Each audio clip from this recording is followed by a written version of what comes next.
ఓం సమర్థ సద్గురు శ్రీ సాయినాథాయ నమ. శ్రీపాద శ్రీవల్లభ స్వామినే నమ. 9వ అధ్యాయం విద్యాగీత ప్రవచనం. శ్రీ విఠల్ బాబా గారు శ్రీపాదస్వామి వారి బోధనను ఈ విధంగా వివరించసాగిరి. ఒకనాడు శ్రీపాదస్వామి వారు చాతుర్మాస్య సందర్భముగా చేయు సత్సంగ సమావేశమునకు వచ్చి ఆసీనులైనారు. అందరూ అప్పటి వరకు అనేక ఆధ్యాత్మిక విషయముల గురించి, సాధనా మార్గములను గురించి చర్చ చేయుచు అక్కడకు చేరిన వారందరూ తమ తమ అనుసరణీయ మార్గములే సత్య మార్గములని వాదించుకునుచుండిరి.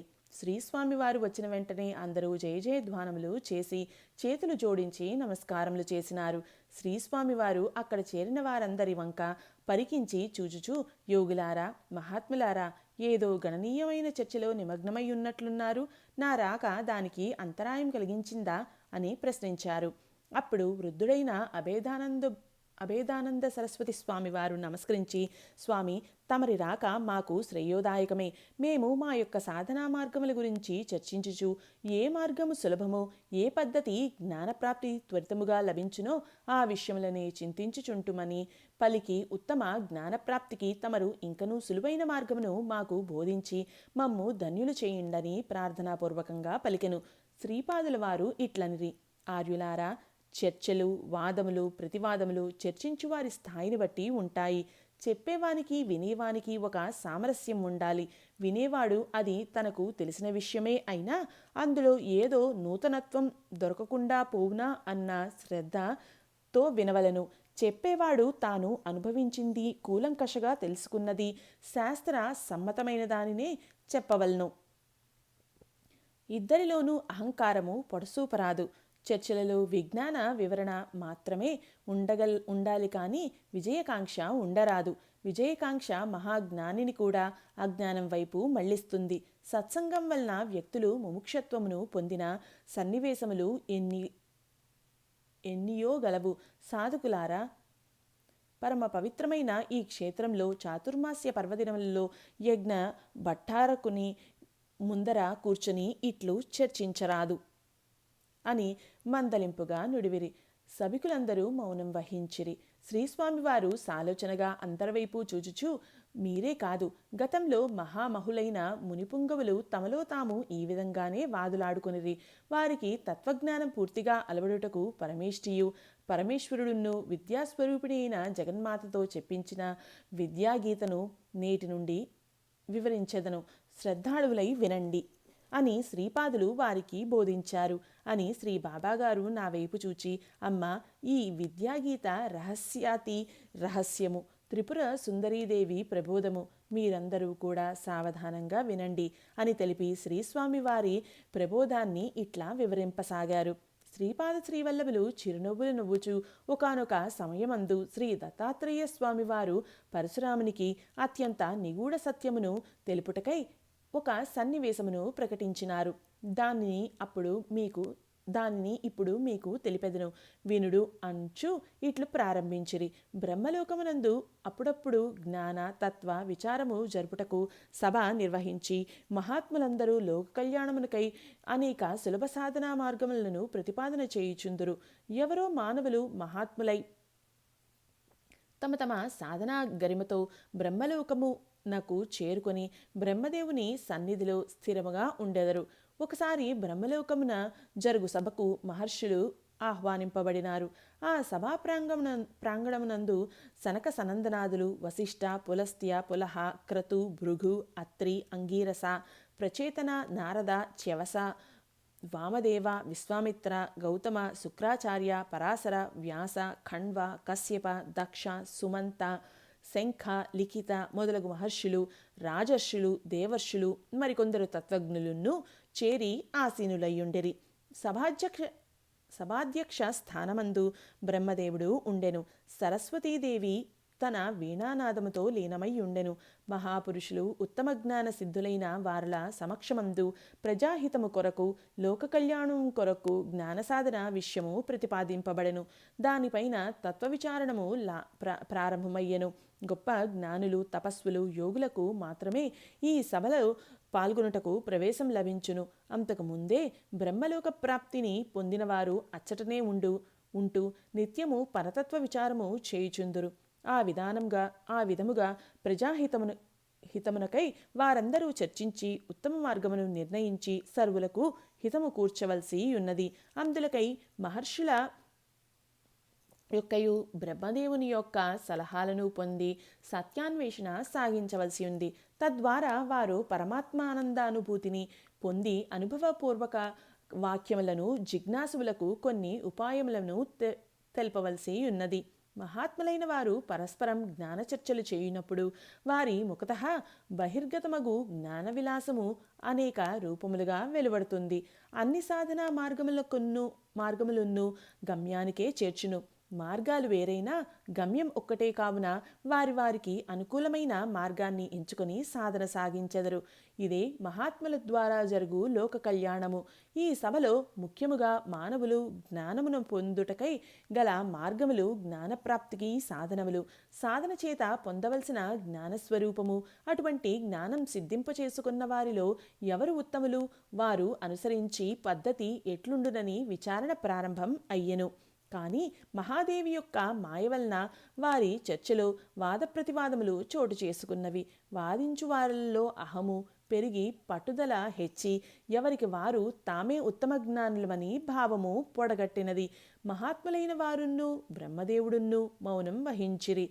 బ్రహ్మదేవుని సమక్షంలో మహర్షులు ప్రజాపతుల సమక్షంలో అందరూ తమకు గల జ్ఞానమును పక్కకు పెట్టి పెద్దలను వినయంతో అడిగి తెలుసుకోవలసి ఉండగా వీరి ప్రవర్తన దాన్ని విరుద్ధంగా తమ అభిప్రాయములను సమర్థించుకొనుటయు తామే ఉత్తమ జ్ఞానులమనటయు జరిగెను. వారిలో వారికి అంగీకారం కుదరక వాదము బిగిసిన తదుపరి సభాధ్యక్షుడైన బ్రహ్మదేవునితో, హే పరమేష్టి, నీవు సకల చరాచర సృష్టికర్తవు, నీకు తెలియని విషయం ఉండదు. మాలో ఎవరు ఉత్తమ జ్ఞానులో నిర్ణయించగల సమర్థులు మీరేనని కోరారు.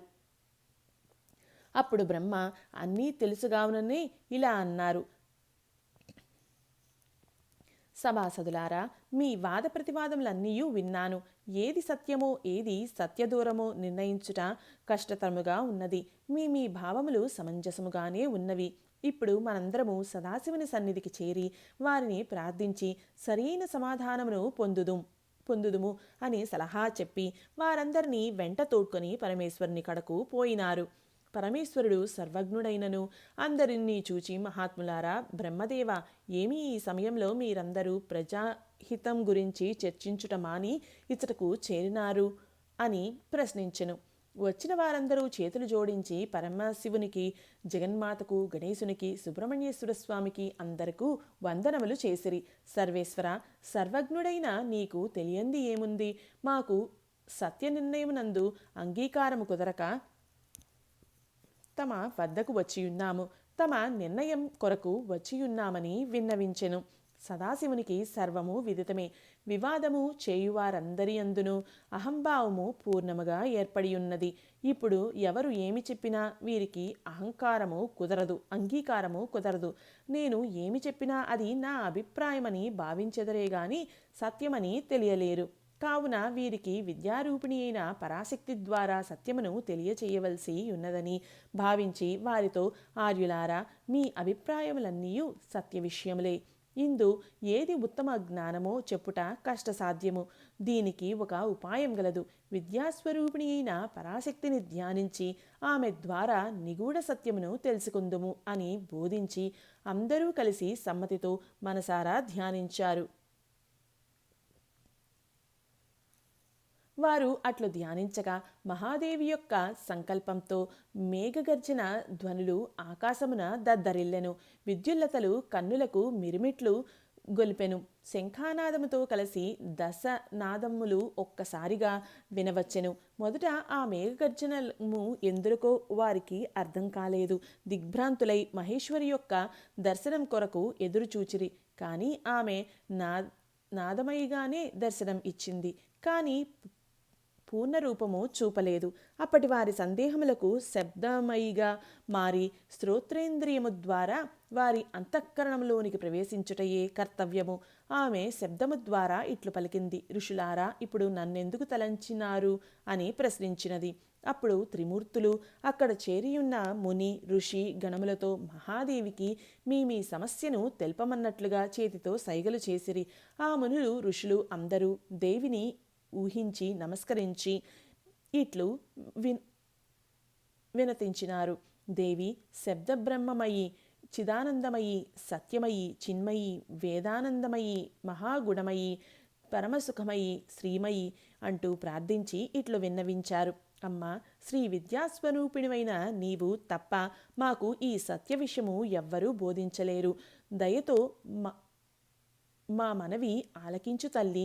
నీ యొక్క పరరూపము, అపరరూపము, ఈశ్వరతత్వము, జ్ఞానము, దాని ఫలము, దీనిని సాధించు ముఖ్య సాధనము, సాధకుడు, సిద్ధి స్వరూపము, సిద్ధి యొక్క పరాకాష్ఠ, ఉత్తమ జ్ఞాని యొక్క వర్తనము అను విషయాలపైన చర్చించిన మాకు ఏకపక్ష అంగీకారము కుదరలేదు.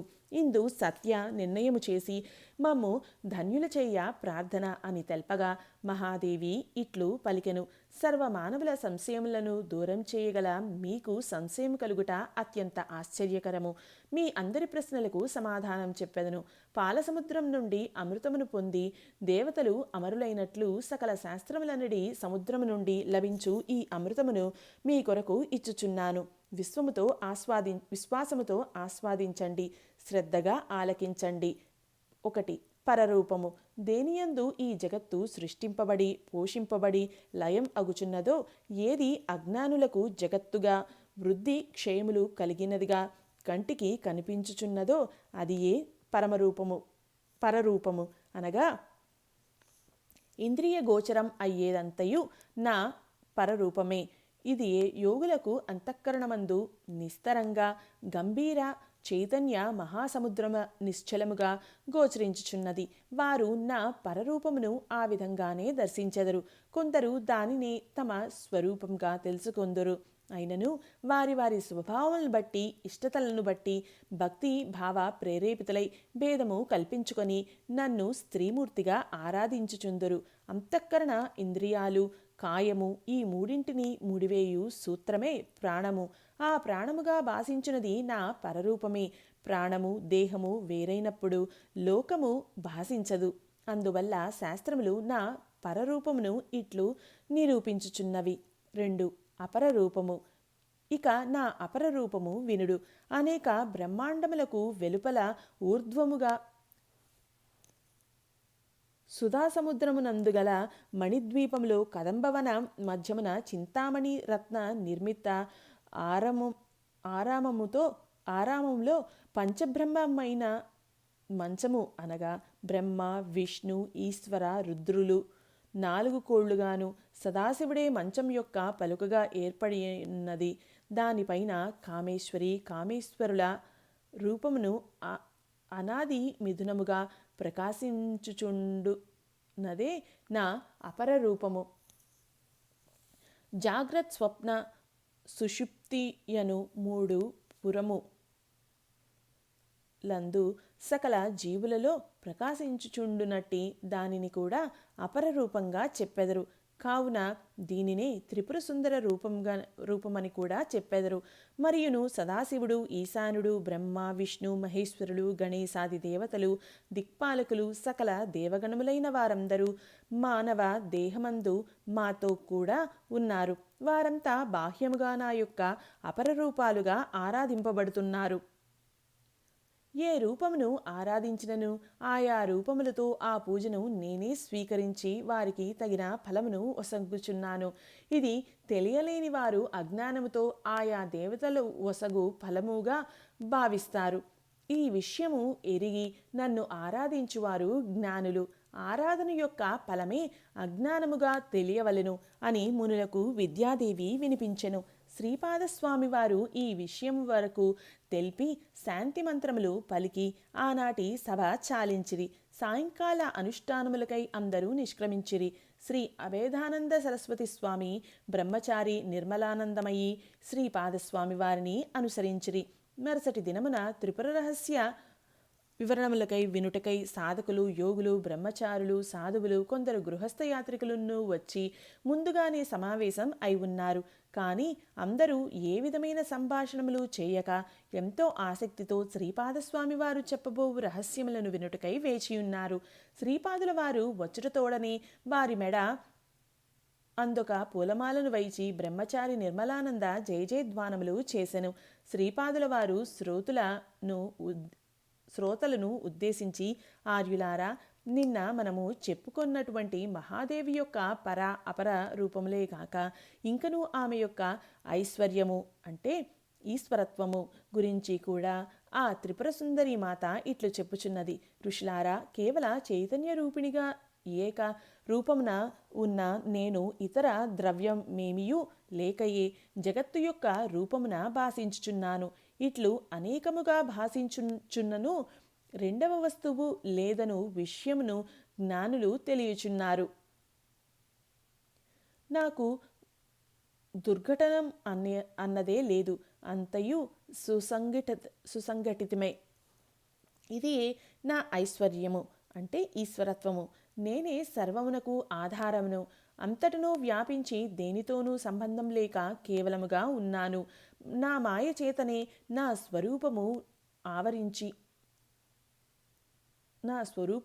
స్వరూపమును ఆవరించి సంసారము కలదానినై శిష్యత్వమును పొంది గురువును ఆశ్రయించి ఆత్మతత్వమును తెలిసి ముక్తిని పడయుచున్నాను. ఒక నటుడు ఎన్ని వేషములు ధరించినను నటన తర్వాత తానుగా ఉండునట్లు ఈ సంసారమందు ఎన్ని రూపములు ధరించినను నేనుగానే ఉంటున్నాను. ఈ నా ఐశ్వర్యమును లెక్కింప ఎవ్వరి వశము కాదు. ఇది తెలియుటయే జ్ఞానము. ఇటువంటి జ్ఞానము కూడా పరము అపరము అంటే ద్వైతము అద్వైతము అను భేదములతో బహువిధములుగా ఉన్నది. ద్వైతమునందు ధ్యానించువాడు తన స్వరూపముకున్న భిన్నముగా ఇష్టదేవతా రూపమును లేక మంత్రమును ధ్యానించును. అందువలన ద్వైత జ్ఞానము బహు విధములుగా బాసిల్లుచున్నది. ఇట్టి ధ్యానము స్వప్నములో రాజగుట వంటిదే అయినను విషయము నుండి మనసు మరలి దైవమును ధ్యానించుట చేత చిత్తశుద్ధియను ఫలము ఇచ్చుచున్నది. ఇటువంటి ధ్యానములో నా యొక్క అపరరూపంగా చెప్పబడిన త్రిపుర సుందరి రూపమును ధ్యానించుట జ్ఞానసిద్ధికి సాధనము. ఈ విధంగా విద్యారూపిణి అయిన నన్ను ఆరాధింపక ఎవ్వరునూ అద్వైత జ్ఞానమును పొందలేరు. అద్వైత జ్ఞానం అనగా దృశ్యమైన రెండవ పదార్థమేదియూ లేక కేవలంగా ప్రకాశించు పరమచైతన్యమేనని అనుభవం పొందుట. ఆ స్థితిలో ద్వైతమునకు తావులేదు. అద్దమందు గోచరించు వ్యాఘ్రములు, సర్పములు ప్రతిబింబములని తెలిసినప్పుడు వాటి నుండి భయమును ఎట్లు పొందడో అట్లే ఈ అద్వైత సిద్ధిని పొందిన జ్ఞానికి ఈ భౌతిక ప్రపంచమందలి ఏ క్రూరజీవి నుండి భయము లేకున్నది. నిర్వికల్ప సమాధిని పొంది ఏ యోగి శుద్ధ చిద్ధాత్మగా భాసిల్లుచున్నాడో అటువంటి సమాధి నుండి లేచిన తదుపరి కూడా అట్లే అనుభవమును పొందును. ఈ గుర్తింపునే ప్రత్యభిజ్ఞానమని చెప్పెదరు. పరజ్ఞానమనగా సమాధియందు వల్లనే తక్కిన సమయములందు కూడా స్వరూప జ్ఞానముతో ఉండుట అని చెప్పబడింది. ఇట్టి జ్ఞానము వలన తర్వాత ఎటువంటి వ్యవహారమందును ఏ పదార్థమందును సత్యత్వ బుద్ధి కలగదు. అద్దములోని ప్రతిబింబమునకు ఏ విధమైన ఉనికి లేదని తెలిసినదో అట్లే ఆత్మయందు ప్రతిబింబించుచున్న సకల పదార్థములకును ఆత్మగాక ఇతర ఏ ఆధారము లేదని నిశ్చయ జ్ఞానం కలిగినచో గాలిచేత చెదరగొట్టబడు మేఘముల వలె సంశయములన్నీయూ ఎగిరిపోవును. ఏ పరజ్ఞానం కలిగిన తర్వాత కూడా మానవునిలో కోపము, కామము మొదలైన సంస్కారములు నామమాత్రంగా ఉన్నను అవి కోరలు తీసిన పాముల వలె ఒక పక్కకు పడి ఉండగలవు అని చెప్పి ఆ రోజు శాంతి మంత్ర పఠనం చేశారు. సభకు స్వస్తి చెప్పి నిత్యానుష్ఠానమునకు వెడలినారని చెప్పి శ్రీ బాబాగారు, భక్తులారా, మహాదేవియే మహామాయ, ఆమెయే మాయగాను మాయను తొలగించునదిగాను వ్యవహరించగలదు. ఆ విద్యాగీతను శ్రద్ధతో విని పునీతులు కండి. అని ఆశీర్వదించుచు శ్రీపాద శ్రీవల్లభ స్వామి వారికి జై జయనాదములు చేసినారు. శ్రీ దత్తానుగ్రహం లేకున్నా శ్రీ దత్తక్షేత్రమందు అడుగే పెట్టలేమనగా దత్తుని బోధలు ఈనాడు శ్రీ బాబాగారి ద్వారా వినగలిగిన మనమంతా ఎంత ధన్యులమో తలుచుకున్నాము. ఇది 9వ అధ్యాయం సంపూర్ణం. ఓం సమర్థ సద్గురు శ్రీ సాయినాథాయ నమః. శ్రీపాద శ్రీవల్లభ స్వామినే నమః.